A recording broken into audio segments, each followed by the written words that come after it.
भारत और चीन के बीच एक अहम वार्ता का परिणाम देश की ऑटो कंपनियों के लिए नई उम्मीद लेकर आया है।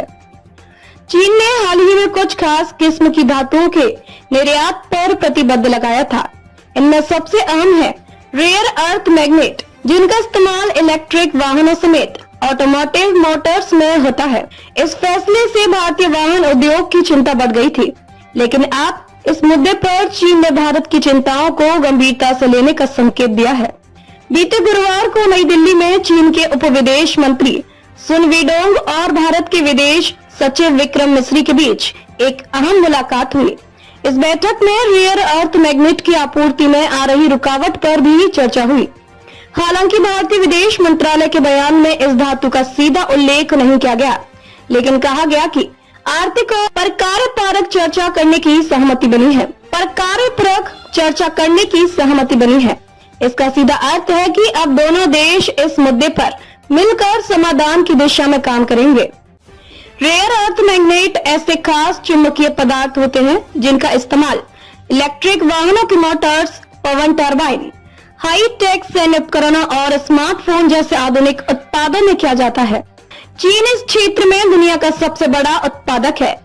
अप्रैल 2025 में उसने 6 प्रकार की महत्वपूर्ण धातुओं के निर्यात पर कुछ शर्तों के साथ रोक लगा दी थी। इसके तहत चीन ने यह शर्त रखी थी कि आयातक देशों को यह साबित करना होगा कि ये धातुएं सैन्य उपयोग में नहीं लाई जाएंगी। भारत की प्रमुख वाहन निर्माता कंपनियां, खासकर ईवी सेगमेंट में काम करने वाली, इस आपूर्ति में रुकावट से उत्पादन में बाधाओं का सामना कर रही है। यही कारण है कि भारत ने इस मुद्दे को नई दिल्ली स्थित चीनी दूतावास और बीजिंग स्थित भारतीय मिशन के माध्यम से प्रमुखता से उठाया था। अब जब चीन इस पर बातचीत के लिए तैयार हो गया है, तो यह भारतीय ऑटो इंडस्ट्री के लिए राहत की बात है। सिर्फ भारत ही नहीं, अमेरिका और यूरोप की वाहन कंपनियां भी चीन के इस कदम से परेशान हैं। बीते मंगलवार को अमेरिका चीन के बीच हुई ट्रेड वार्ता में भी यह मुद्दा उठाया गया था। इस अहम बैठक में एक और सकारात्मक पहलू यह रहा कि भारत और चीन ने दोनों देशों के बीच सीधी उड़ान सेवाएं दोबारा शुरू करने पर सहमति जताई है।